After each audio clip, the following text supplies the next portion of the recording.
Welcome, welcome, all my broadcast friends or head friends around the world. You're live with ChantalTV in Paris, and today it is another art with Zoya and Chantal. So I'm going to introduce you straight away to Zoya because we have a really amazing, I think it's going to be a long broadcast with sensational news. So let's bring her in, Zoya!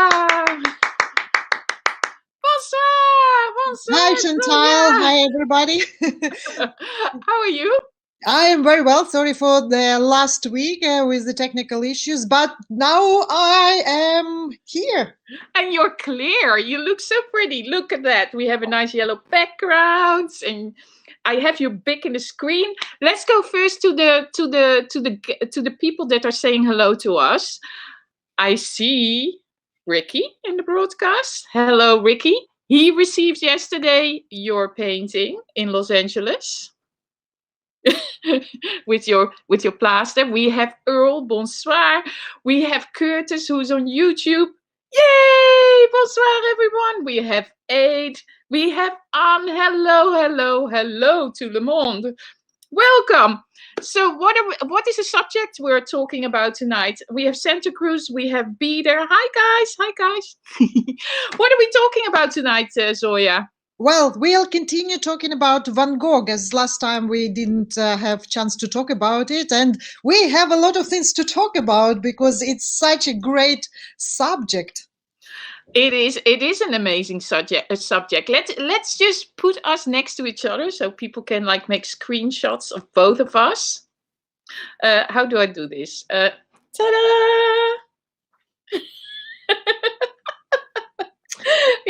And I can even do a little slap you. Ta-da! She didn't respond. No, it's other the other way. The other way. Yeah, exactly. We have Peggy there. We have Dennis there. Hi guys. Bonsoir, bonsoir. Yeah. So let's get to the subject. So you are clear. You have a Wi-Fi connection, and we can talk to the world. So bring it on, Vincent van Gogh. Yes, so Vincent, our favorite Vincent. I think he is the second name, no, maybe third name after Leonardo. No, exactly. After Gioconda, Vincent van Gogh is probably most known artist in the world, right? I mean, everybody knows Gioconda, Mona Lisa, and everybody knows Van Gogh. Maybe they even don't know what Van Gogh actually painted, but the name Van Gogh is just the name for any artist, like, you know, new Van Gogh, old Van Gogh, like Van Gogh, and life of Van Gogh. So it just, we don't really know anything about his life, right? Yeah, well, sort of. We know that he was born in Holland. We know that he died in Auvers-sur-Oise. Was it Auvers-sur-Oise? Yeah, near Paris. And what happens in between? We have some paintings. And I think what we know, actually, we know too much what he was doing, because it's like, surprisingly, there's so much information of the artist who was like really strange artist and who suddenly left a huge track and trail of the works, and he write about every work and everything. And we already spoke about this, right? Because how do we know that this is Van Gogh and that is Van Gogh? He was writing letters to his brother, right? And he wrote like two big volumes. There is two big volumes of his letters, and that was always my question, is like, how the drunk person who was traveling nonstop, who was drinking, painting a lot of paintings, and he was writing so many letters, and as you noted, it was in French. It's like something not right in there, because I don't have time to answer all my emails. I'm very bad on answering emails. This guy, he wrote volumes of letters on a paper, and then he was poor. How come he has money to go and buy the stamps and go to the post office and send it? And it's not only to his brother, he wrote to everybody. He wrote to his doctor, to his I don't know, some cousin, the uncle. I mean, he wrote to everybody. It's a lot of money, right? Yeah, and he was not selling any art. So where did he get the money from to do all that? So that is what I also think what is suspicious, because basically last week when we had Wi-Fi issues, we continued to talk and record a little bit about Vincent. And the weird thing is about these letters, also when you're Dutch and you have a Dutch brother, like that is my situation, I talk to my brother in Dutch. I mean, I talk to you guys here in English, you know, when I'm in the streets in France, I speak in French, but it was not like, you know, like when you want to express your deepest feelings, like, and you are natively born in the Netherlands or you have lived there for most of your life, because he lived there for at least half of his life, why would you not speak Dutch, or why would you not write in Dutch? This is, you know, this is very weird. But anyway, let's continue the conspiracy. Exactly. Yeah. So, as you and me and probably some of our friends have been probably to Amsterdam and visited the Museum of Van Gogh, it's surprisingly a huge museum, right? It's very big one, and it's full of Van Gogh and his friends' art. It's a lot of paintings there, right? Yeah, exactly. I've never been in Arles. Is there also a lot of work in Arles or not? Or is it only in the Netherlands? Is it only in his own museum and some pieces in, you know, spread around the world? No, I would say that Amsterdam has the biggest probably collection on display, but literally every museum I think has Van Gogh, and every big art collector has one Van Gogh or drawing or painting. And that's also the very strange thing, because in fact, if you go to the museum in Amsterdam, they have actually this information on the wall that Van Gogh also was only was active as a painter actually only 8 years, because he was introduced to the oil colors only in 1882 and he died in 1890. Yeah, So exactly. Yeah, he learned to paint with oil. Yeah. And okay, maybe he did some drawings before, like, you know, some maybe pastel or drawings. So, okay, let's put it 10 years of painting and sketching. But then he was then probably very, no, it's just impossible that he was so much crazily productive. And I will tell you why, because as we know, he lived in a very small rooms everywhere. He was living in Arles in a small room, and he painted this room. Let me actually show it. Yeah, I'm also gonna present on screen now one of the comments by Dennis. Dennis says, I think his brother paid his rent, bought his art supplies, and sent him money to live. Well, actually, we know that. We're gonna come to this, Dennis. This is just a good point you bring up here. Thank you for submitting this. Let me make this picture 1. So we're gonna make his room. This is his room in Arles, yeah? Yes. And we know this painting very well, because this is like a iconic image of Van Gogh after the sunflowers. And as we can see, it's a really small room. Yeah. So as an artist, I was always like wondering, okay, he might painted it and put it on a wall, but then he also varnished it, and he produced so many artworks where he just was working on them. I mean, like where he will dry them, because especially varnish, it has to be dust free, and it has to be like, you know, somewhere you have put it somewhere to dry. And if he was producing so many, he produced in his life, I think, more than 2,000 works in total, and about 1,000 paintings, which is a lot of paintings, in fact. And that's the other question, like where did he paint it, and where he dried it, and how he transported back to his brother. And yeah, just it's a big question, because all their places are very tiny. Yeah, and I mean, as you look there on his wall, you see 5 paintings hanging. And how many did he make? 2,000? He made about 1,000 oil paintings, yeah. And also, like, when you think how many in the world, I think there's much more than 1,000 apparently that he painted. So that's my question, is like how the mentally sick, drunk person who was traveling and having fun with all his mates, like Gauguin, like Emile Bernard, and when you're drunk, it's very difficult to paint in a straight manner. And his paintings are pretty much straight, and that's also like given the ideas like. Interesting how he was so much productive being drunk and being in a mental institution and traveling as well, because at those times they didn't have planes or TGV, so to go from Paris to Arles and to Britain, it's take even few days. So he lost these 2 days of not painting. How come he produced so many works, right? Yeah, exactly. So bring it on. Give us your theory. What is going on? Well, well, well. Well, well, well. Da, da, da, da, da, da, da, da, da. Now you have good connection. Now we can bring on proof. Bring it on, Zoya. Well, I will put, let's do some visuals. So yeah. I will put some images of Van Gogh self-portraits. Yeah.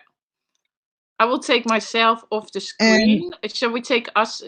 I take you off the screen. Let's just put the pictures there. Yeah, okay. I'll put some, maybe some more. Let me find it, and there will be some more. Up, if I find it. Yeah, for example, this one. So here we have 5 portraits of Van Gogh. Actually, we'll put one more, and here this one as well. And I would say we can see at least 3 different artists painted this self-portrait, because they all different. And when you are only active for 8 years of your life, it's very difficult to be such a great artist in such 3 different styles, or even 4 different styles. It just there's something interesting going on with this, even like these self-portraits, right? Yeah. It's yeah. Well, it's 6 self-portraits. They are. You know, I am the not trained one in this area. And yes, there's a lot of difference. And then here is there's like 8 different portraits, and they're all different again. And now, if you can remove all those, I'll put just one painting, 2 paintings in one file. So it will be this one. And okay, wait. What is that? Which one is that? Sorry. The Eiffel Tower. Okay, I'm just gonna make that the big one. So now we should have normally, yeah. And on the what is it left, we see the Van Gogh self-portrait, and on the right we see Georges Seurat, who is not Van Gogh, but he was a friend of Van Gogh, and he lived with him, and they were having fun, and they were drinking together. And it's very similar to what Van Gogh painted, or whatever he was painted. And this painting is very looking like the Van Gogh paintings. And basically my idea, like, let's go to my idea. My idea was that if you see the history of the Van Gogh life, as our friend Dennis said, that his brother was sponsoring him. So when Van Gogh died in 1890, half year later, or even 1 year later, the brother of Van Gogh died, and all the paintings and all the heritage, whatever, from Van Gogh, he was not married, right? He didn't have any children. So it's all got the wife of the brother, Theo. And I think because if he never sold his painting, which is not true, because it's even in Wikipedia wrote that he probably was selling actually quite successfully his paintings, and I will come back later. So basically my theory is that the wife of Theo, she left with some paintings of Van Gogh. Van Gogh was quite known in the circles of Parisian artists and art collectors, and she thought, well, it's can be interesting to get some money out of this drunk brother of the husband. And So she ordered the pictures from the friends of Van Gogh, like Gauguin, like Émile Bernard, like Laval, like Georges Seurat, to start painting Van Gogh paintings, and then just she will sell it because, funny enough, the wife of the brother Theo, she was an art dealer. And the uncle of Van Gogh was an art dealer, very big art dealer. He had the galleries in London and in Paris, and the wife of Van Gogh, she had in Holland and in Paris, from what I remember. So these were actually professional art dealing family in Europe. So it was very easy for them to make the name of the artist big, great, but they needed a stock. And meanwhile, they had lots of all these hippie kind of artists like Gauguin, who went afterwards to some, islands, and he needed some money, and every artist needs some money. So, so there was Seurat, there was Émile Bernard, and for example, there is this portrait which looks a little bit like Van Goghish portrait, right? Mm-hmm. But it's not. It's actually Sérusier, Paul Sérusier, who was another friend of Van Gogh, and his style very much like Van Gogh. Mm-hmm. And for example, if we go here, there is a painting. There was another artist whose name was.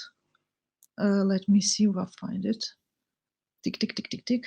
I'm too fast. Here we are. Anquetin. There was a friend of Van Gogh whose name was Anquetin. And for example, very famous. Sorry. Yeah, was. Zoia is like plonk. Oh, I need a water like that. Yeah. We are missing the painting that you clicked on. We only have. No, I didn't click okay. Yet. So yeah. Here we are. That's a perfect example. So this is a painting by Louis Anquetin. He painted in 1887. By the way, this painting was sold about 6 months ago at Christie's for, I think, about $1 million or even more, maybe 2 million. The Anquetin or the yeah. Okay. Yeah. This painting was sold because I was watching actually that auction, and so I was like, who is this Anquetin? And then I Google it, and he was a very good friend of Van Gogh, and we can see that Van Gogh definitely, if that was a Van Gogh who painted this, the Arles Café, right? Mm-hmm. Because I'm not sure right now who painted that art cafe of Van Gogh, because the color palette and the idea is very similar to Louis Anquetin, who was pretty much first, right? Yeah, with the light and everything. Yeah. I mean, like different attitude, but the same kind of image. So there is something wrong in there. And then, for example, let me show you more. Tick, tick, tick, tick, tick. If I can find it.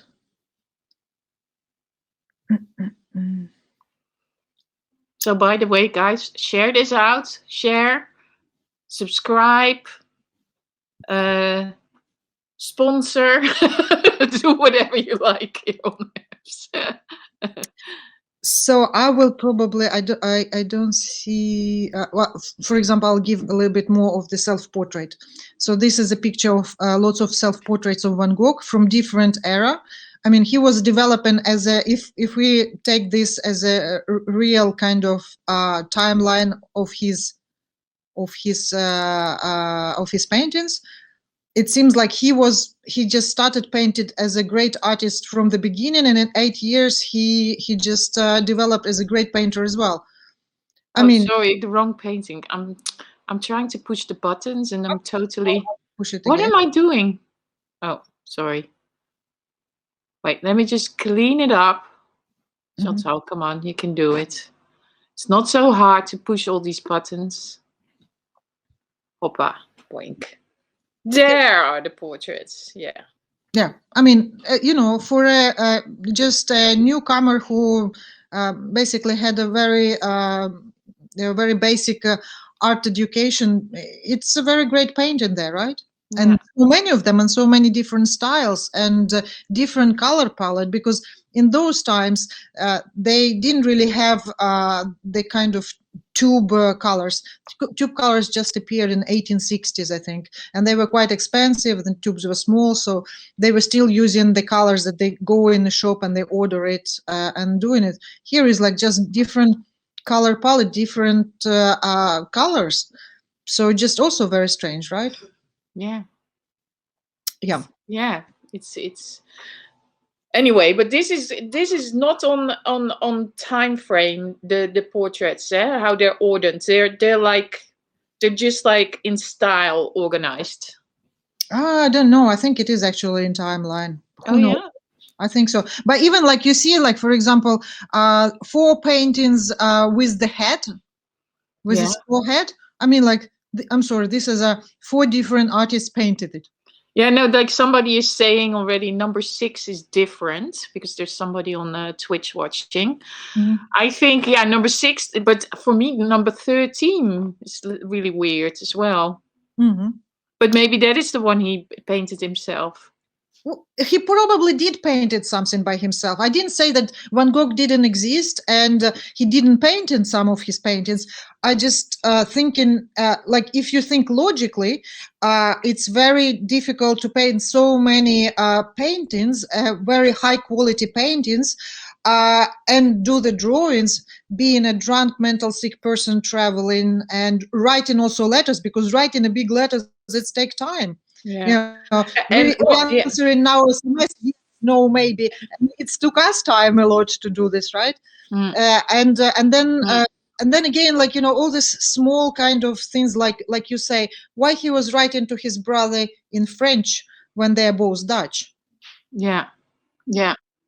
And then also the other thing was that the big legend is that he only sold 1 painting in his lifetime, which is not true, because if you remember, we were talking about this cafe in Le Tambourine, I think it was called, in Paris, where Van Gogh was painting a lot of the clients and the owner, and he was inviting all his friends to exhibit there, and where actually Anquetin, the guy who with the 2 paintings of the cafe we saw, he had his first exhibition and his first sales, and also Emile Bernard. And then it means that Van Gogh, who was basically curating these shows, if like we're talking today language, it's mean he was selling there as well, because why he would be hanging around and being there and selling the other paintings of the other artists and not selling his paintings? There's no logic in it. So he probably also sell it. And also, like as an artist, for example, when I'm painting somebody's portrait, like for example, even my friends or some friends of the friends, even if I painted for myself their portrait, these people usually they come and they ask me, can we buy it? How can we get it? So Van Gogh did a lot of paintings of the people, the owner of the cafe, the owner of the art shop, and different people. I mean, maybe he paid with the painting to the owner of the cafe, but then it's very expensive pay than just for for food. And even if like he's selling it for food, it's mean he already selling it, right? Food is also money, so it's like he sold it. So just also like as an artist, I'm thinking, if you paint in portraits, it's not because you so much love this person, it's because you want to sell this painting to this person. And usually any person, cousin, brother or something, unless you give the painting as a birthday present, you try to sell it. Yeah, exactly. Yeah, the way how all these portraits are exhibited here, I'm like, yeah, well, there could be other hands involved in these paintings. And there were like 7 of them, and they actually in the Museum of Van Gogh in Amsterdam. That's how I got this idea about that there may be other artists painting, because when you see Seruzier and Charles Laval's painting and some of the Gauguin's paintings together with some Van Gogh paintings, you're thinking like, the color palette and the lines are really very similar, and some of them looking pretty much Van Gogh. You sometimes even don't know Van Gogh or it's not Van Gogh. And then we know that he was active not so long, but all the other artists, all of them, they lived actually very long lives. Like Seruzier, he died in 1940s. So he has 50 years of career and probably needs some money. And there was such a great market which called the Van Gogh Special Deal Market. And why not? Yeah. let me just recap the story a little bit for the people that just joined. So basically, what Zoya is explaining, that Van Gogh hasn't painted all these paintings in his lifetime. Basically, he was only painting for 8 years with oil. He always lived in very small places. He wrote a lot of letters, so he was very, very busy. Supposedly, he sold one painting in his whole lifetime, but he was writing letters and sending, that cost money. That is also not for free. All the supplies cost money. His brother was sponsoring, but I don't think his brother died very rich. But there was a wife involved, the wife of Theo. Theo was the brother, so his sister-in-law, and she must have been part of this whole project, that she kind of asked his friends to paint a Vincent van Gogh painting so that she could sell them on, and that is probably what happened. Yeah, and answering Soap Jim, yes, his father was a pastor, and Van Gogh also tried his career as a pastor in a small town in Belgium. He was very unsuccessful. Apparently, everybody hates him there, and he has to leave the place. And after that, he went to work at his uncle's gallery in London and in Paris as an art dealer. And apparently, according to the wife of Theo, this time was the most wonderful time of life of Vincent van Gogh, because he loved deal with paintings and painters, and he loved gallery. So it was his fine time, according to the wife. We don't know, because of course we were not there when it was happening. Yeah, exactly. So let's continue the story. So what else can we tell about Van Gogh? Yeah, well, exactly. I thought, okay, conspiracy. We a little bit talked about conspiracy. So now I will tell one story, because it's like a very small, very not many people actually knew about this story. But also, Vincent van Gogh, a year before he died, he wrote a huge book on one artist he loved. And it's a very big book. It's like literally a volume. I don't know. He wrote a whole book? 500 pages at least. I'm actually going to buy it because I saw it on Amazon. I'm going to buy it. It's just like, yes, he wrote a book, being a drunk guy, drugged, mentally sick, and probably between cutting his ear and having an absent with his mate and going with some prostitute and visiting his doctor. He wrote a huge book and published it. He published it. And he didn't even have a computer. And he didn't have a computer. He wrote by hand. He didn't have an iPad to travel around with him. He probably will do TikTok, stream, YouTube full-time videos like Casey Neistat, and writing tweets like Donald Trump every second, and probably and Elon Musk, and doing like Clubhouse. Probably if he would be now, he probably will do all that in 1 minute, Yeah. But yes, he wrote a book about his favorite artist. Mind you, he did know this artist, and this artist knew him. And it's a very kind of obscure artist, Adolphe Monticelli. Have you heard about him? No.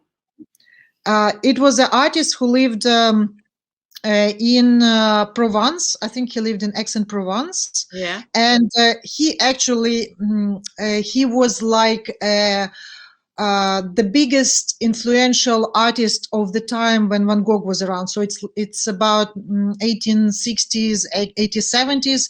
He was, or 1870s, 1880s, 1880s. So he was 1880s. He was a very influential for the art world. So lots of artists were inspired. Cézanne was inspired by his paintings. Van Gogh, it was his biggest influence on his art, apparently, according to this. So the Monticelli, he was doing very dark painting. So dark as a very dark colored painting. So I will show some of the. It's very slow. Okay, I will pay attention to put it all good in the stream. Let me take myself out. I'm staying here, guys. I'm just like zooming in and out. Let me take Zoya off the screen as well. Zoof. Yep. There she goes. I'm trying so we're both off the screen. I don't know why it's so slow, but I'm coming there.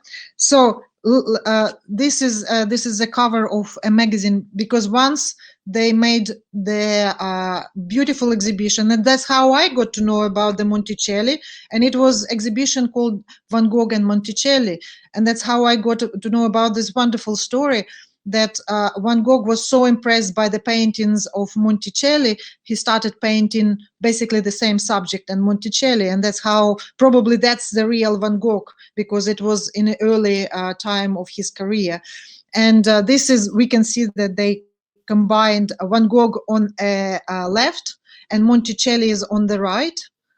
And I'm bringing up another one. So this is this will be the very famous Monticelli flower arrangements, and that's from where Van Gogh got his idea about the sunflowers. Because if you see, if not mentioning that Van Gogh has a very light background, the composition is pretty much the same. Yeah, it's nice. And when did Monticelli live? Monticelli lived at the time of Van Gogh. He lived, he was older. So when, I think he died in 1880s. So he was probably about 70 years old by that time. Oh, wow. So he was much older than Van Gogh. But he was painting like all these dark flowers. He has a lot of dark flowers. This is the fish by Monticelli. So his style is very raw. It's very kind of in between Courbet, you know, the world of Courbet, and that era, early 19th century, but with his own composition, and he has a very interesting way of depict the white color, which is not white, but you can imagine that that jar is white color.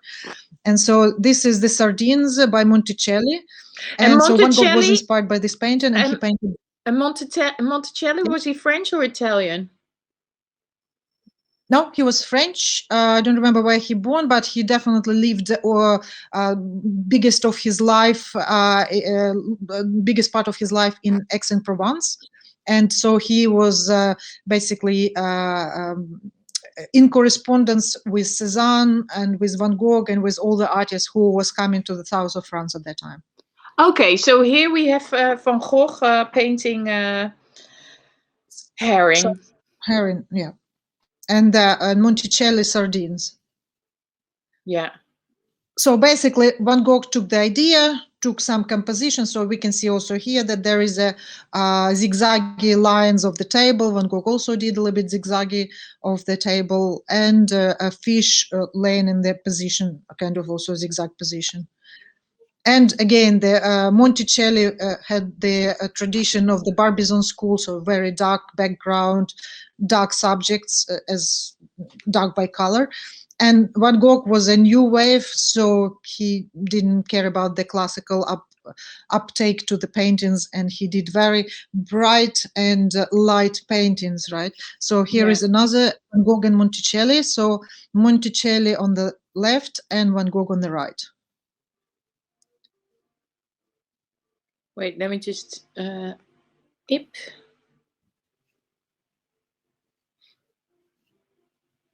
Wow, nice. Do you guys hear that my my neighbor is is playing piano? Sorry if you hear it.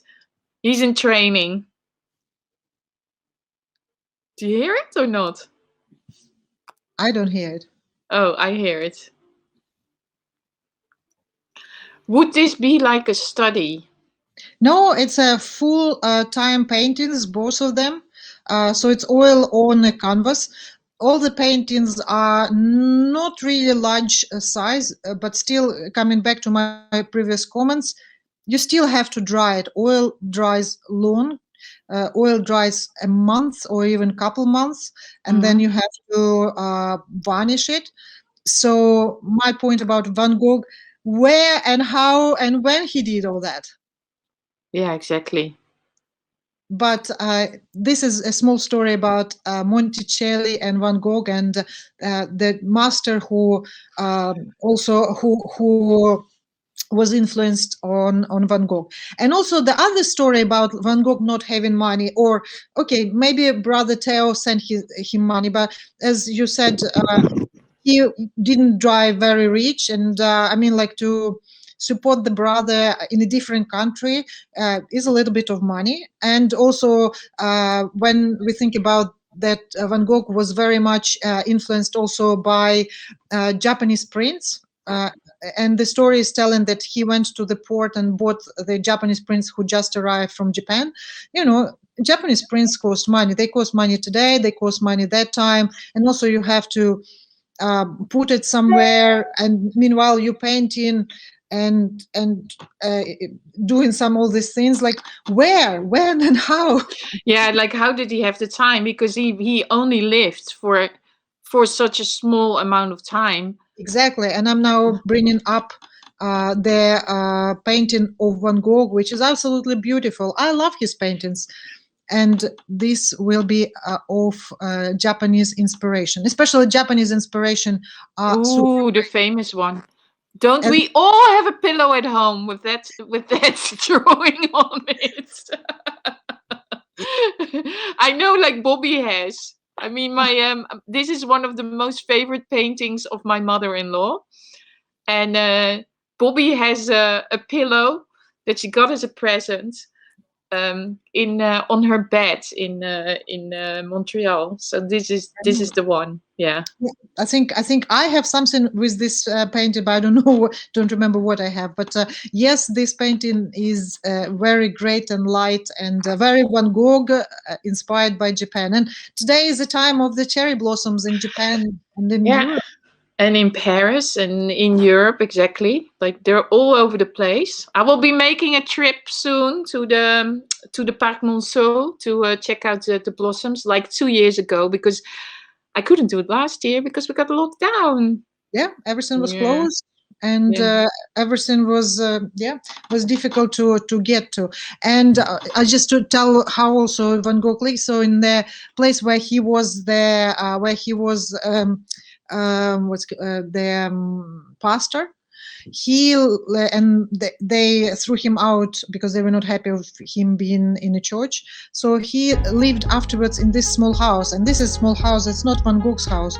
It was a house of a family of the guy who was I think railroads he was doing or something like that. And so Van Gogh was his guest, and I was inside this house. It's really tiny. So I mean, like, where he was painting all his eating potatoes people, you know, it just yeah, of course he had also the potato eating sessions. Yeah.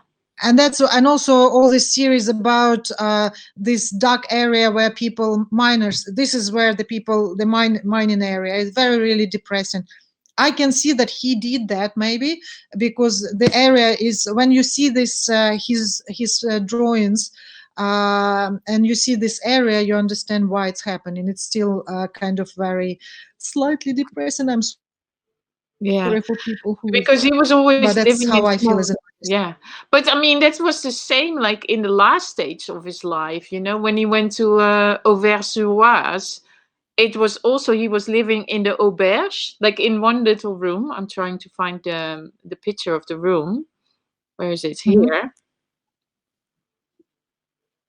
You know, like this is how he was living in in the auberge in Auvers-sur-Oise. Look at how tiny. This is the stairs, and that little room there in the back. That was his room. One table and one chair, or not even a table, but a chair and a bed.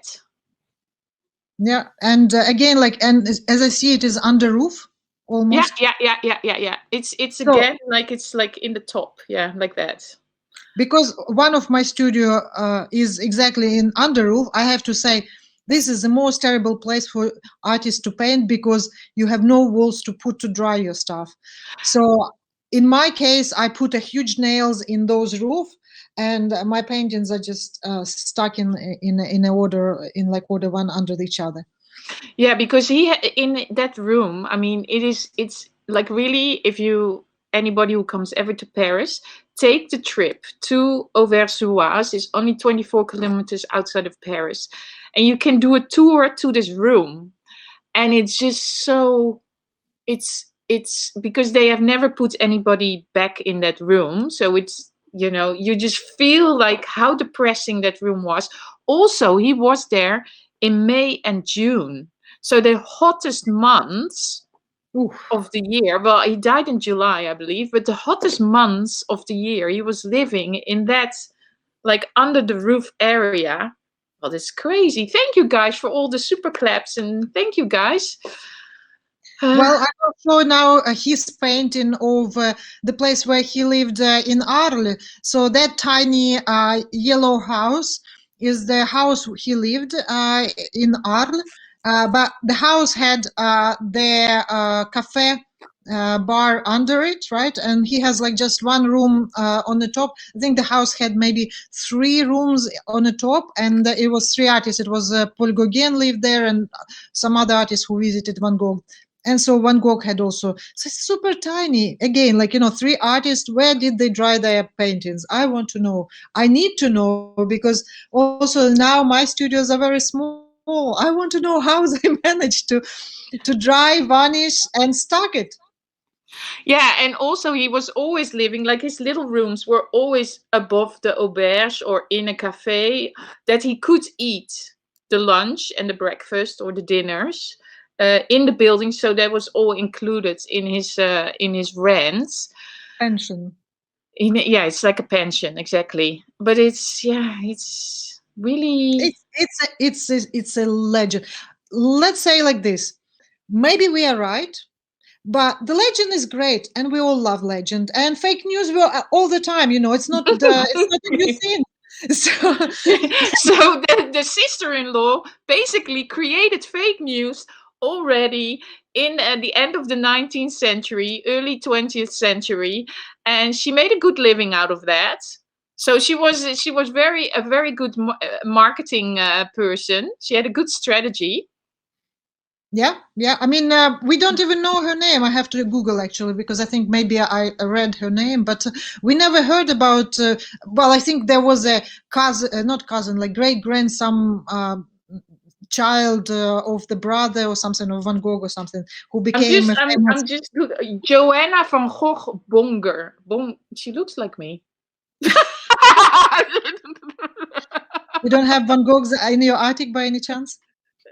Johanna van Gogh Bonger. That's crazy. She looks like she's mixed, like my mix, like you know, Indonesian mix. Wait, let me just bring a picture on, like a painting. Hold on, I'm just gonna. How can I do that? I just bring it to the thing, and then I have to bring it into the broadcast.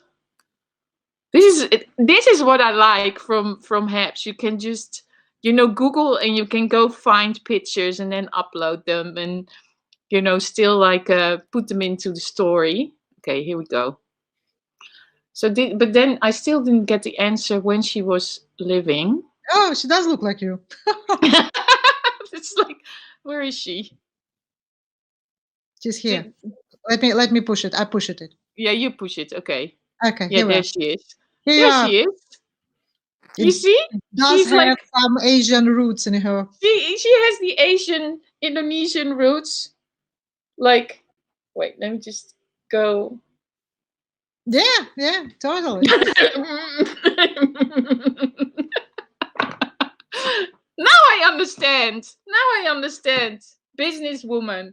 Yeah, absolutely. You know, it just like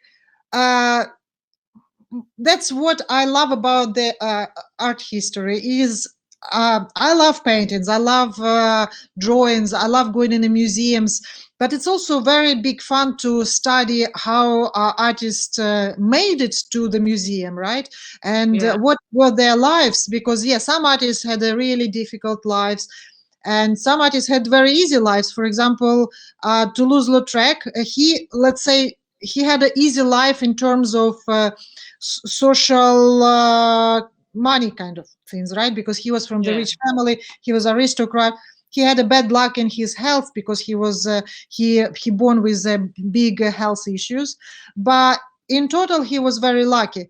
Lots of artists were not as much lucky, and they struggled, but somehow they make it to the museums, and that's always interesting to see who helped them, or how they managed to get there. Not everybody is Jeff Koons, who can make a huge promotion of himself, and sometimes people need some push from the back.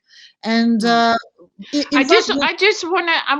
have to make one stop. I have to tell Herbert Bryan something. Hi, Herbert. I see that you are talking about the super hearts. Maybe it's not switched on. I'm not sure. That could very well be because maybe I'm not accepting them anymore. But please give them to somebody else that still has their super hearts open. So I think that is the reason. I just had to put this little thing in between. So Herbert, thank you so much if you wanted to give super hearts, but I think I stopped them because I was like, okay, they paid me some out, and then I didn't want to confuse people with it anymore. Please give them to somebody else who really needs them. Thank you, Herbert. Okay. Yeah. So we can continue story. Yeah. Yes, as I put the Toulouse-Lautrec painting, this is the painting of Van Gogh in the Café Le Tambourin by Toulouse-Lautrec, and that's exactly that cafe where Van Gogh presented Emile Bernard and Arquetine. They had their first shows there and first sales of their art. And from there, I thought, maybe it's a fake news that Van Gogh sold only one painting in his life. Maybe there was something else, because he did make shows and exhibitions. And I mean, when we do shows, we always hope that we will sell something. And I'm pretty sure he was selling something that he was painting. But this is a very beautiful pastel of him by Toulouse-Lautrec. Yeah, it's beautiful. It's absolutely beautiful. So this was while he was in Paris? This when he was in Paris, and he was chilling out with all the Parisian artists. Yeah. Amazing, nice. But they're not. They don't sell it as a self-portrait. It's they credit the other guy. Yeah. No, that's not a self-portrait. That's the other artist who did it. But yeah, my point was that actually, even me, I know a little bit of art history because I graduated the art school and was in the art academy. And even me, when I'm thinking about famous artists, I don't really know about their lives. And artist is also who was around him. We know a little bit of the wife sometimes, like we know that Dali was with Gala, but what was before Gala or what was after Gala? Who was the people who was around him, and how? Because Dali was a very weak person, and all his career was thanks to two people. It was Gala, who divorced the famous poet. What was his name? Names are not big. Anyway, there was a very famous French poet who was married to Gala. And then when Gala met Dali, she divorced the guy, left him as the daughter, never talked to her daughter ever. By the way, the daughter, I think, died only like 2 years ago, and she was 101 or something like that. And wow. Paul Éluard, here is, my memory is back. So the daughter was Paul Éluard and Gala's daughter. Gala never had children with Dali. Dali had never have any children. So, and this daughter died without any inheritance. I don't think she had any. But the story is that we know only this story, right? We didn't know what was her story before, how she came to France, because she was Russian and all these things. So it's I really need to read more a little bit about the backstories of the beautiful art career of the greatest artist of 20th century. But this is like the people who we know from the newspapers, because we still have newspapers, photos. Dali died only 30 years ago, so we still kind of fresh remembering him. But of course, the people who were like in 19th century, or like, you know, Leonardo da Vinci 500 years ago, we don't have so much information about these people. We only can guess. But even with some information we know about them, it does show a little bit who helped them, how they made their career. Leonardo da Vinci had a very difficult life because he was running left and right, and I don't know how he managed to build everything, paint it on the side, and painted all the buildings, and then, you know, from Italy to France and go around. How he managed to do this, it's incredible story, right? Well, he must have had a very fast TGV. And also an army of people who will, you know, construct everything in a very short amount of time, because his architectural creations are amazing, right? Florence, Vigevano, Rome. It's incredible. His paintings are incredible. And he also was doing all these studies and languages. There are sometimes genius like this, but also like it makes me wonder who were these people and how many fake news are in this world. Well, this is funny as well. James Little is saying Damien Hirst helped him out. Well, you know, I don't know. Maybe. Yeah. Yeah, Well, no, I mean, but we don't. how many... You know what I think is very interesting about this whole Van Gogh, and also like how you bring on Da Vinci. It's, you know, in a way, not much changed, because all these tactics are still going on. If it is under the name of a royal, of a king, or if it's under the name of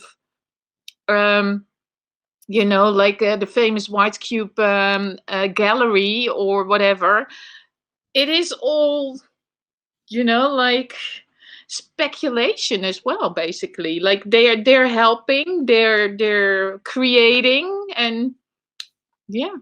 Yes, and there was one artist who definitely have some help from this side. Like, for example, Damien Hirst had the help from the White Cube and from Gagosian, because let's face it, Gagosian. No, not Gagosian. The Saatchi, sorry, Gagosian is other story. Saatchi first invested in all these new British artists, right? So, I mean, Saatchi is the owner of the very big marketing and advertisement company. So it was a very big help. So White Cube Gallery, Saatchi with his huge PR machine, it does help for Damien Hirst, definitely. Kunz, on the other side, he did the promotion by himself, so he is a marketing genius by himself. But there was an artist who had quite a bit of help from the outside, but he was just like bigger than his art, and it was Picasso, because he was a genius. He lived long life. We know that he painted a lot of paintings. That's why all his wives, except the last one, hated him, because, I mean, he was really focused on the paintings and drawings, and he was doing it like every day. He have to do the stuff. And okay, he has lots of children and now great-grandchildren, and quite few mistresses, because only he had 2 wives in his life. But he did promotion by himself. There was a great exhibition. It was in Paris and in Monaco. It was called Picasso 1932. And whoever did this exhibition was amazing, because they showed basically day by day what Picasso did during this year, how many paintings he painted, how many drawings he did, how many letters he wrote, because he was very active of writing letters to art collectors, to museums, to Communist Party, because if you remember, he was on some point communist, and he was writing left and right. And it's not only that he was painting or sketching every day. he was writing and communicating by himself a lot of times. To newspapers, he will write some notes, and he was all the time doing it by himself. So this was actually, this we can see that this was a real genius who made his art career by himself. And he did a lot of interesting art meanwhile while he was doing his promotion.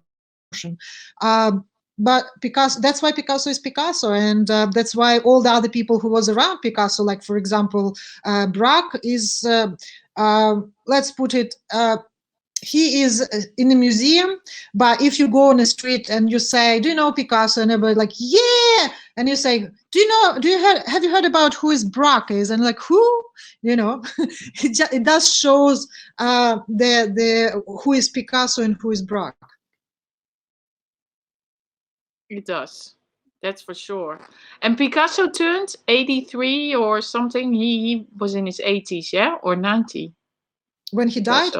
He was like 92. So he lived really long life. Wow, that is like, he had a lot of time to paint. And he used all his time wisely. And he created, I think in total, he created 20,000 works. 92, yeah. Yeah. And he created 20,000 works, from which, like, it's drawings and paintings and sketching and etching and all these things, and sculptures and things. So paintings, I don't remember, I think it's about 6,000 to 8,000. So when we read about Van Gogh, drunk person who, was writing letters, books, painting, drawing, and only in 8 years he created all that. I mean, like, I don't believe that. Breaking news, guys. Van Gogh didn't paint all his stuff. It's fake. No, it's not fake. But, well, it is sort of fake. Well, we don't know. You know, like, yeah, no, but also, like, if you look at, like, the big, like, Dutch masters, yeah, they had their whole, like, you know, they were the masters, and then they had their little trainees, and they would paint in the same style, and so there seems to be a big thing always going on, like, because they always find so many Rembrandts, and in the end, no, it's from an assistant, no, it's from a pupil, no, it's from, you know, because these guys were not painting everything. Yeah, well, with Van Gogh is very difficult to do this because, of course, Van Gogh wrote about every painting in his letters in French to his Dutch brother. Yeah. That shows a little bit strange thing about that you write. Yeah, and his wife was French, yeah? Johanna, let me see. I don't know. No. Oh, this I didn't know about her. Okay, let me just put a picture of Van Gogh, like, as a main picture. Hold on. So we have, like, a nice background. I just like to put this picture on. Voila. Starry, starry night. Okay, Johanna Gesine van Gogh Bonger was a Dutch editor and translator of the letters of the Van Gogh brothers. Yeah. Aha! Yeah. Aha! Okay. So she was a dealer. So she was a dealer, a translator, and a publisher. Oh my God! Who wrote that book about Monticelli? 500 of them. Exactly.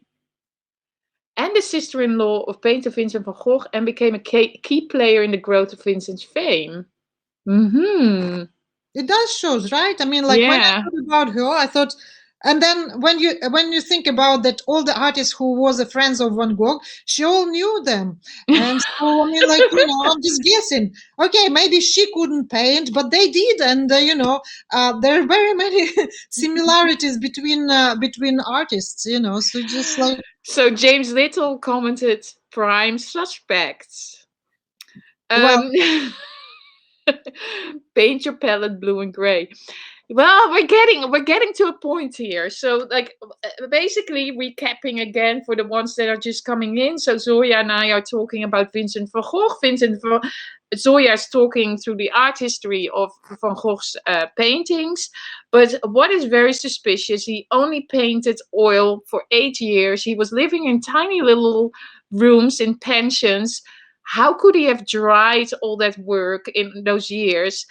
And he never sold the painting. Well, one while he was alive, and then when after his death, he started to sell, but would have been done and organized this by the wife of Theo van Gogh, because Theo van Gogh died 1.5 years later than, or half a year later than Vincent. So Johanna van Gogh Bonger, is she the prime suspect? Are we creating like theories here that are not true, or are they true? Well, tell us, people. Give us your opinion here in the live chat so we can highlight it in the stream. Is it true? Is it fake news? What do you think? Case proven, says James Little. Yeah. Well, do we need more evidence, Zoya? What can you bring? Is there anything else you can bring to us? Well, I was just thinking like about this, my theory of Van Gogh about that he didn't paint and painted all the other artists, is why nobody actually questioned this fact about what we talked about, like living in the small places, painting so many paintings that you can't put even in a museum, all in a big museum, all his paintings, and writing letters in French when he was Dutch and all these things. Is like why people never question it. And I'm thinking like the story was that Joanna, the wife of Theo, was such a great marketing person that she started selling left and right for probably all her life. I don't know her life story, all these paintings, and put it on such high level. And now we know that Van Gogh going for like Brazilians millions, like it's like 100 millions right now, right? It's like 90 million for the sunflowers and all the other paintings. So when somebody paid 100 million for a painting, you don't want to know that it was painted by Serruyer, right? Who is Serruyer? Nobody knows Serruyer. Or who is Emile Bernard? Oh, he was a friend of Van Gogh. So to pay 100,000 for somebody who doesn't have really legend, and these guys don't really have legend, and nobody, only professional people knows, only connoisseurs of post-impression. Yeah, you're back. Yeah, and so I'm only quite.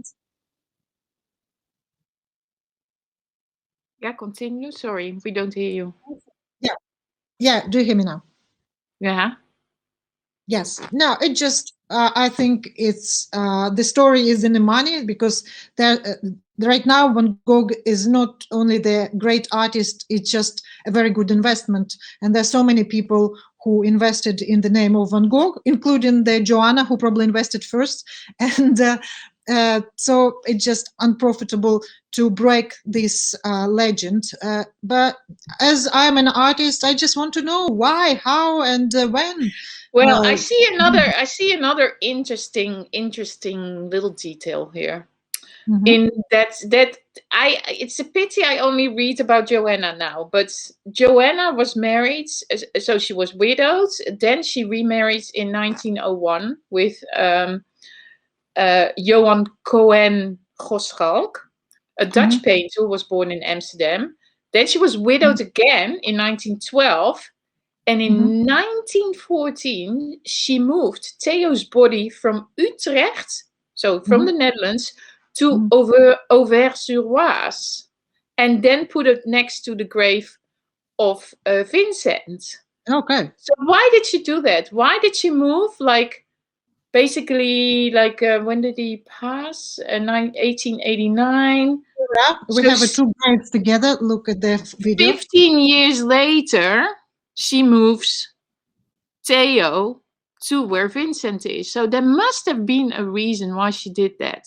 Because it's looked good on a photo. Yeah, it does, because then people will go and visit it, no? Exactly. Like me. So she had a plan, and she was very great in marketing. And we can see now it's looked very perfectly great for the legend that she created. Yeah.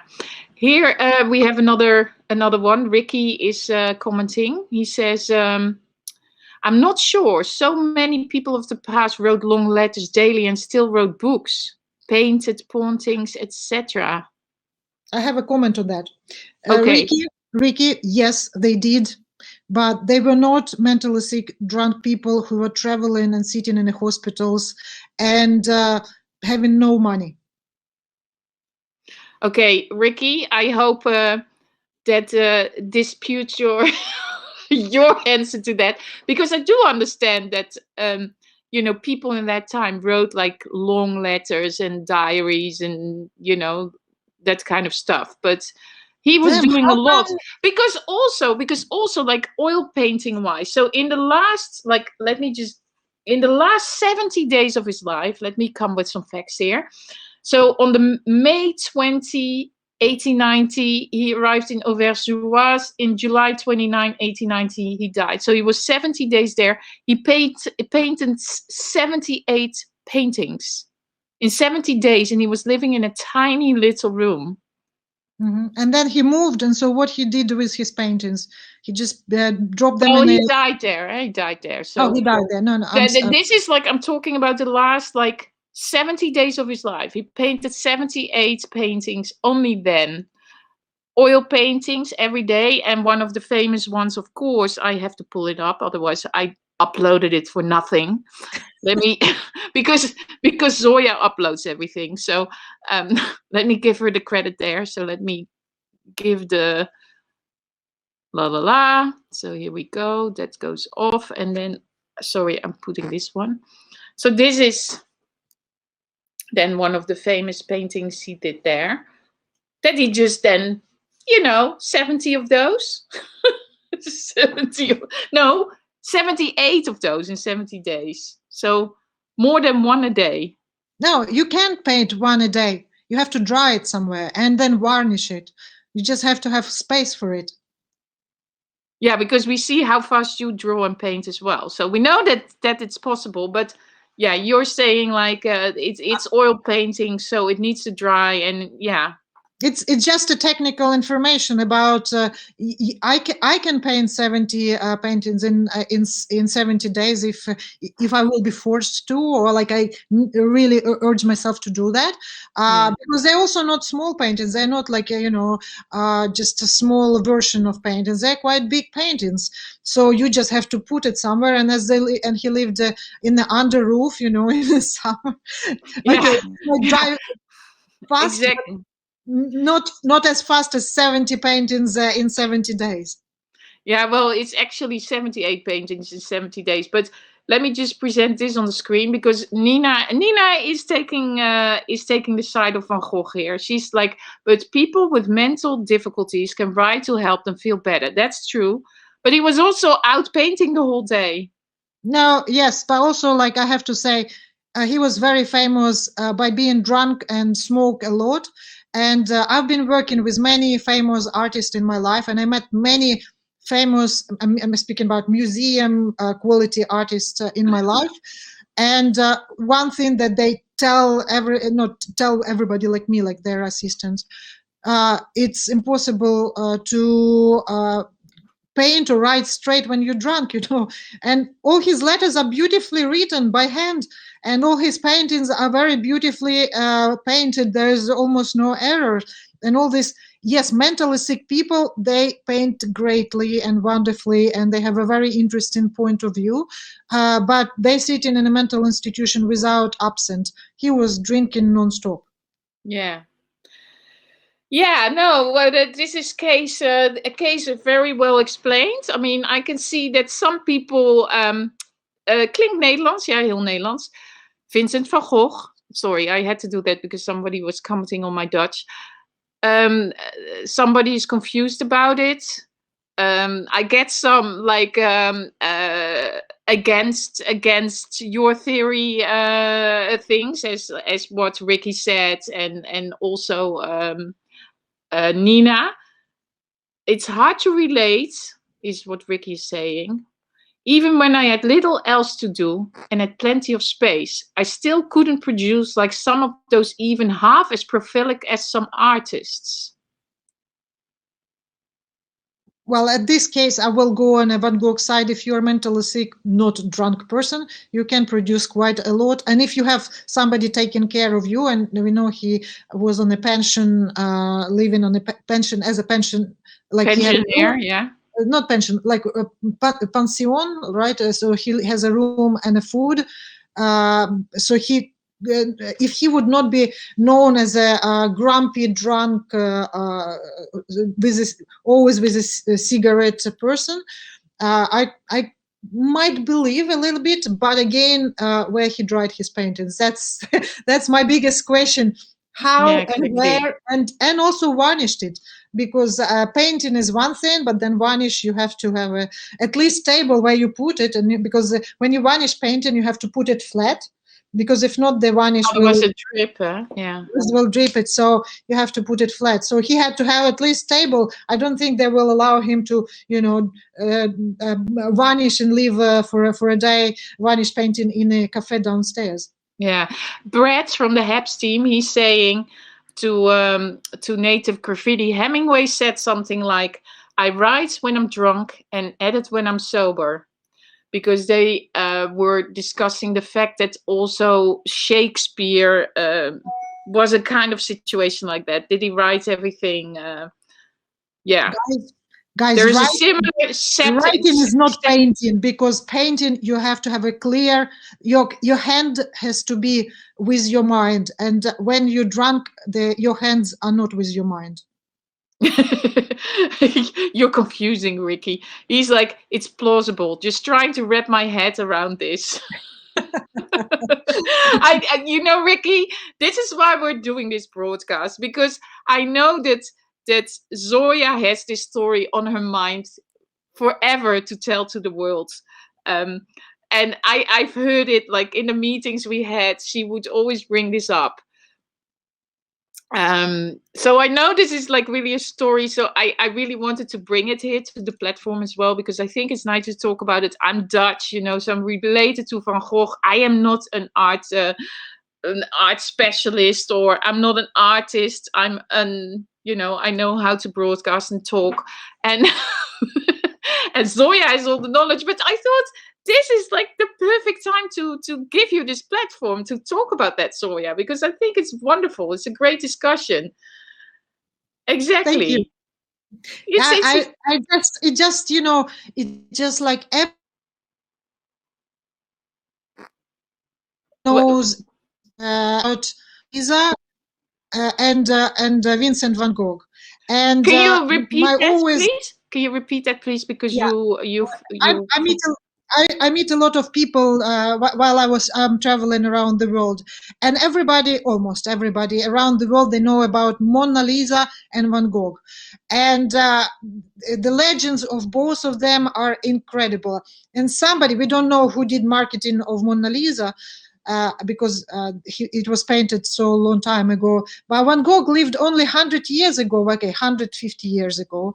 And it just was so not far from us. So when somebody giving us so many information with the letters, with the paintings, there's a huge museum in every big art collection in the world. There is a Vincent van Gogh.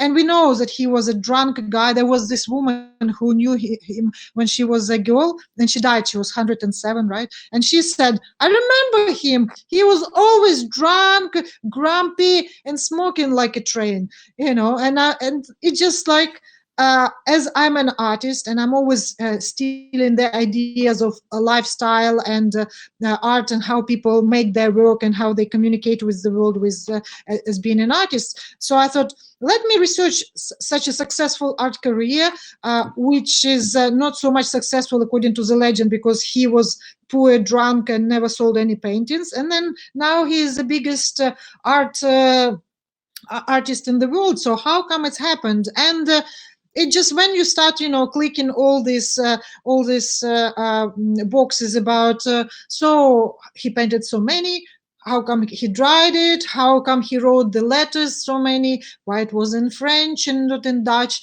why he wrote a huge book and how he published it. I mean, like in those years, it's probably, you need like 5 years to write a book and to publish it, right? It's not blurb now that you go on internet, you type something and there's boom, you can self-publish yourself on Amazon.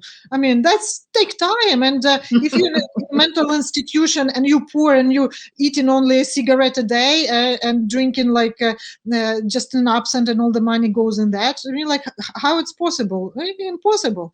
So this legend about the poor artist, it just he wasn't poor. He was from the art dealer family. His uncle having 2 galleries.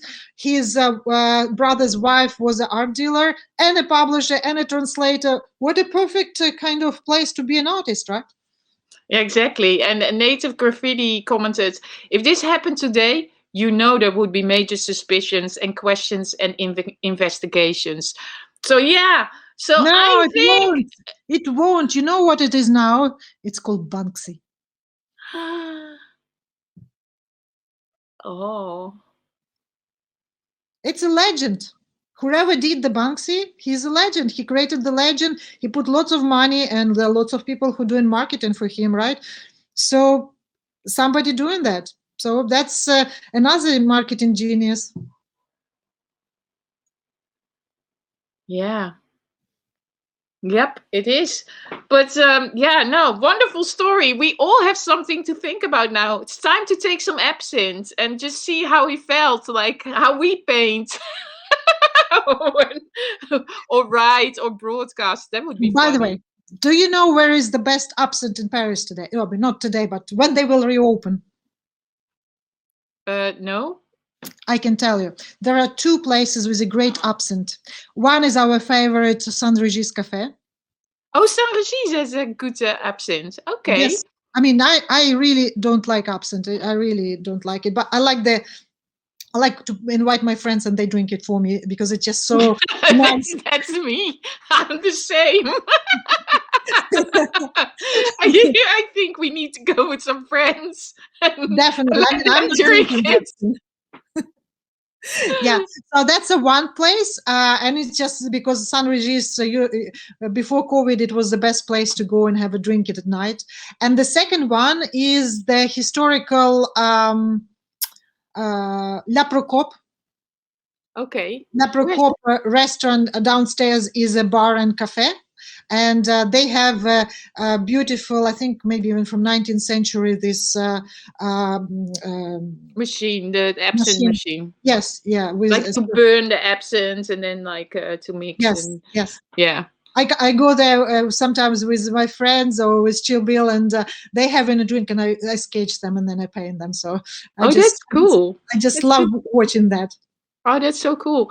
But Zoya, this has been so much fun. I love this. This was like really amazing. So we created we created some some stories. No, we didn't create them. It's research. It's research.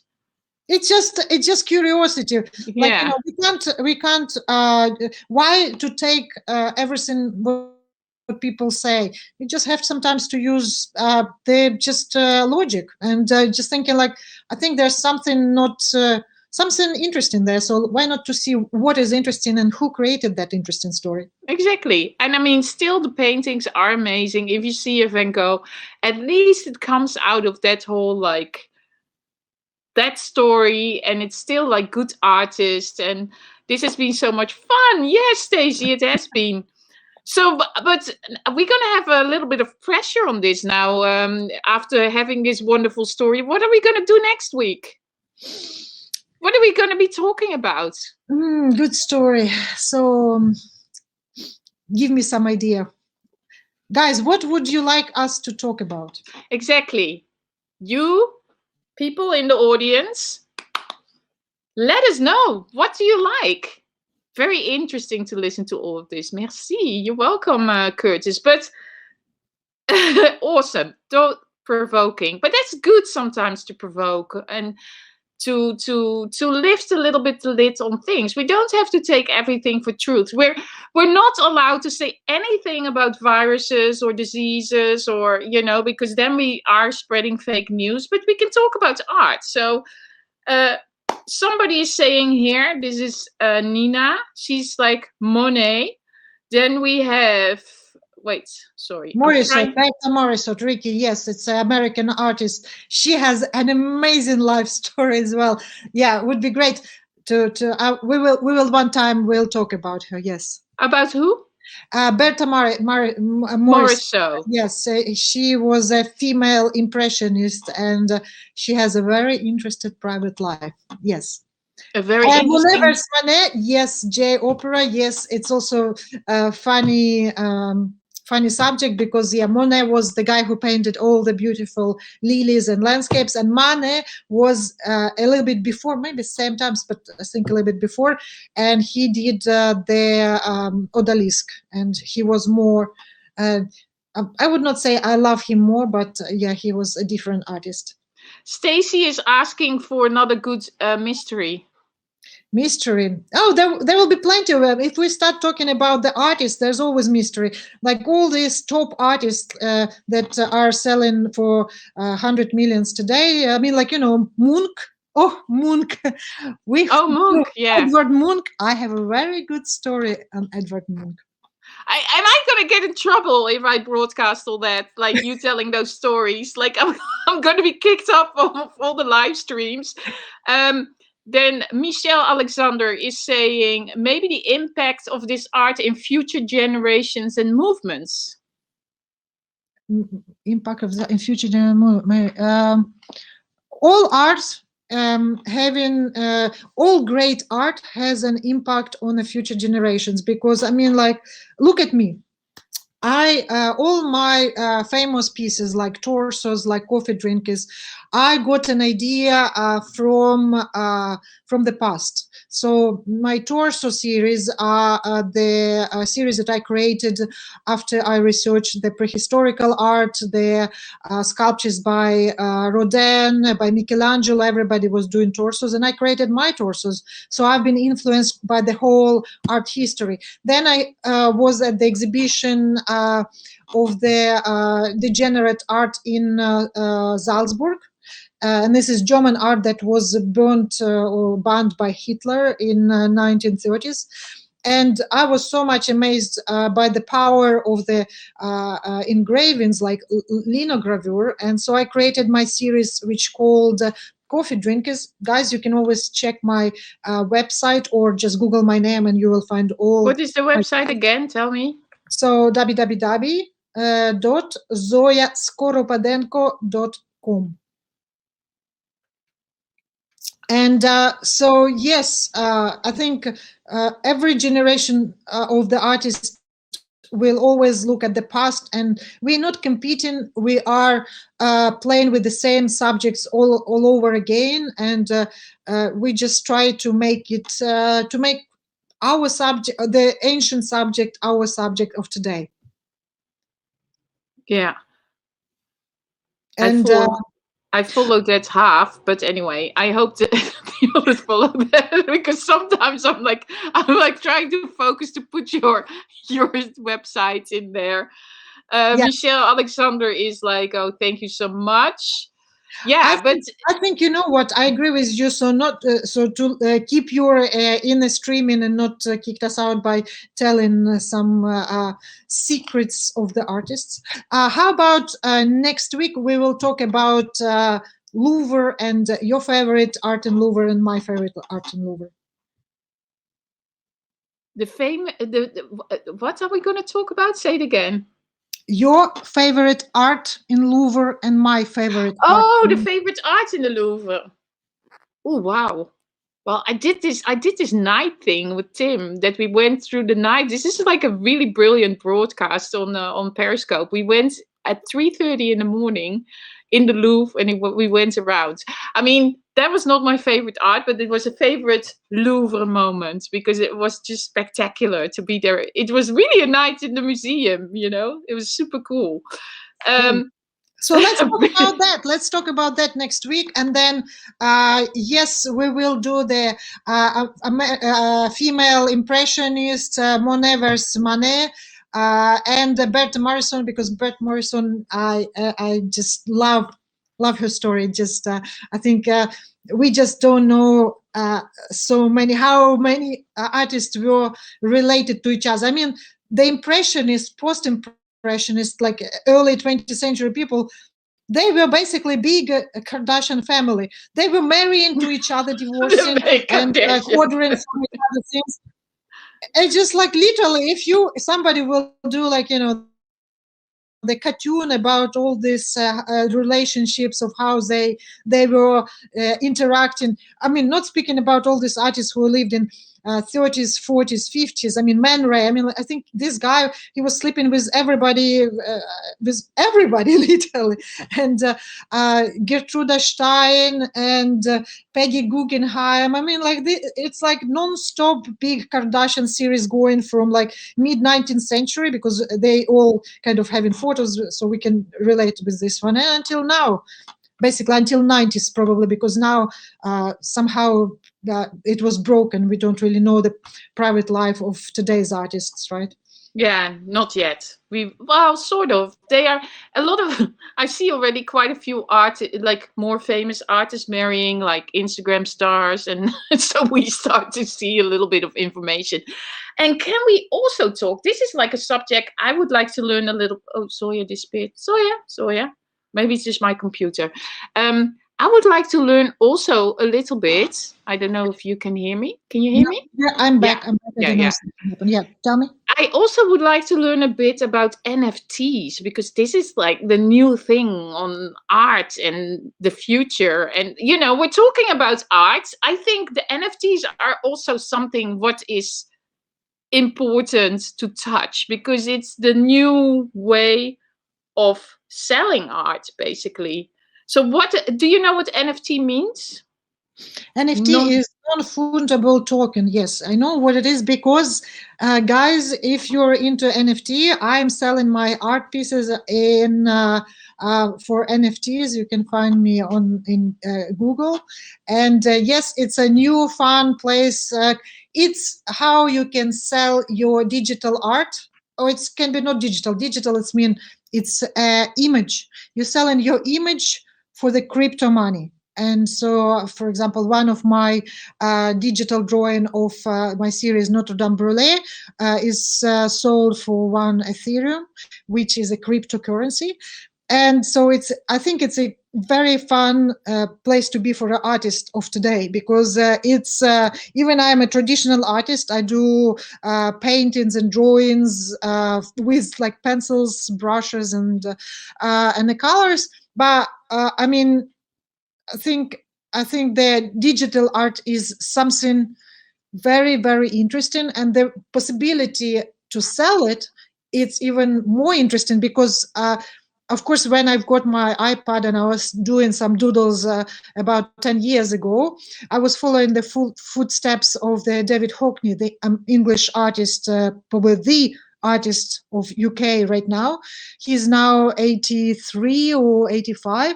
And he was doing so about 15 years ago, wherever iPads became a thing, so 2007, so 15 years ago, 13 years ago, he started doing the iPad art, and he was selling iPad art, but he was David Hockney, so people would buy not because they love the iPad art, but because it was David Hockney. And I was always like skeptical, like, so what do you do with this iPad art? How does it work, and what do you do with it?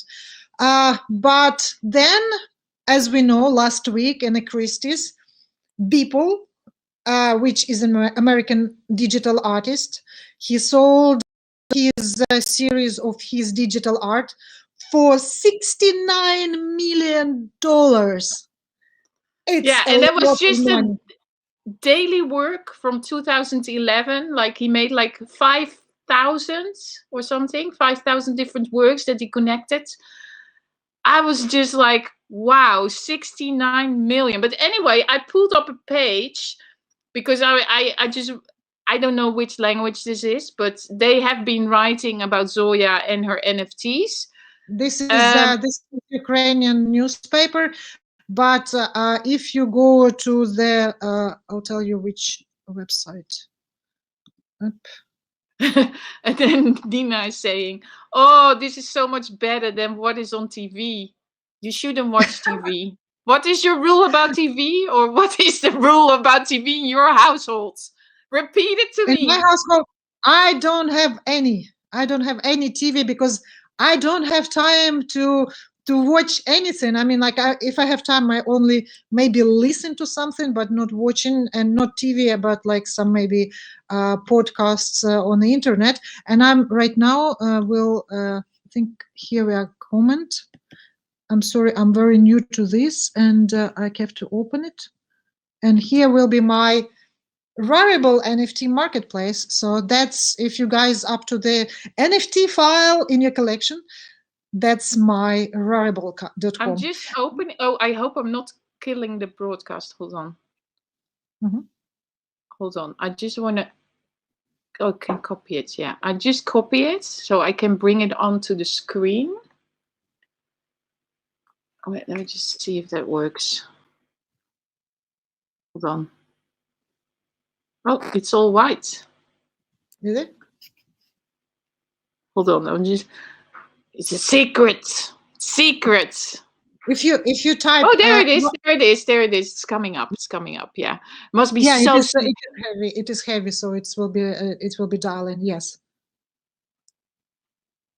Okay, so it's heavy. So that is why it takes time. So yeah, that is NFTs. Like that is. So can anybody like put stuff on those? Well, anyway, we should do a separate broadcast about this, because it is something we have to learn.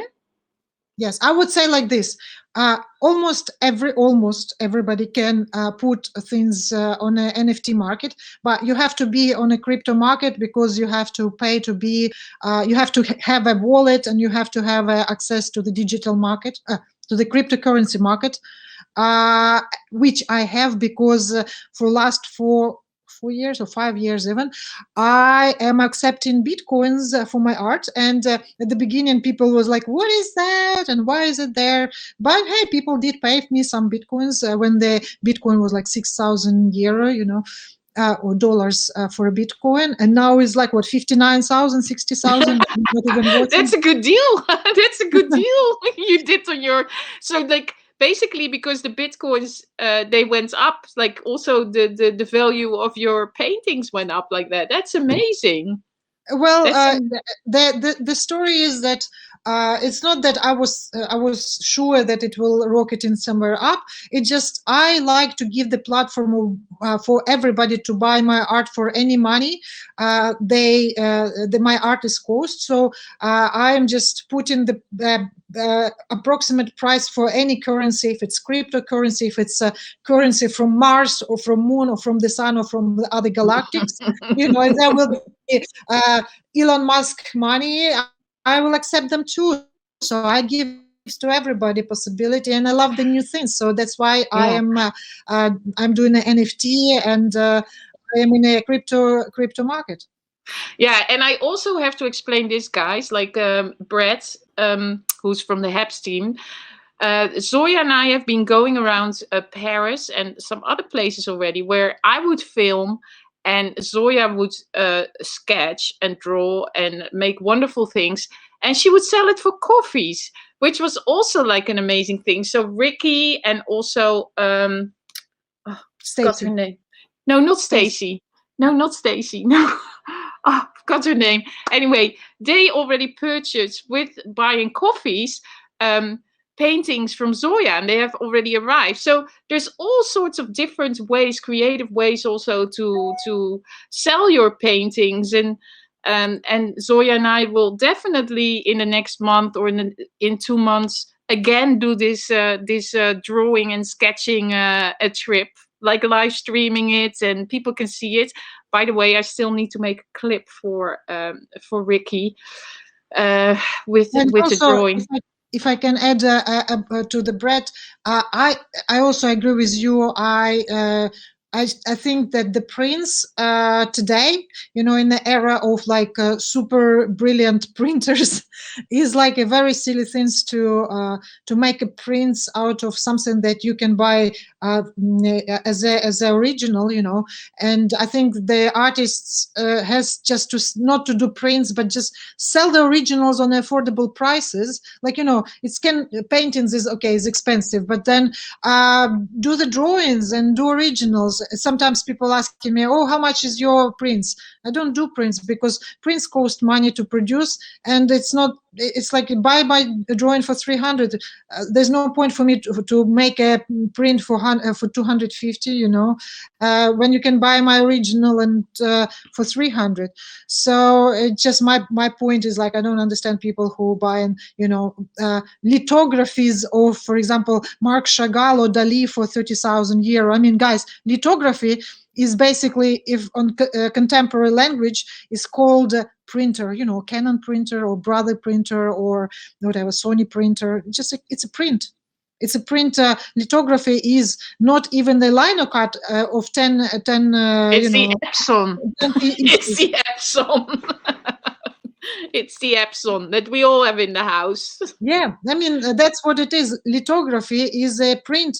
And of course, in 50 years ago, lithography was a big thing because there was nobody had printers at home, right? So people sometimes like to have some drawings of the authors, and it was profitable. Right now, I mean, what's the point?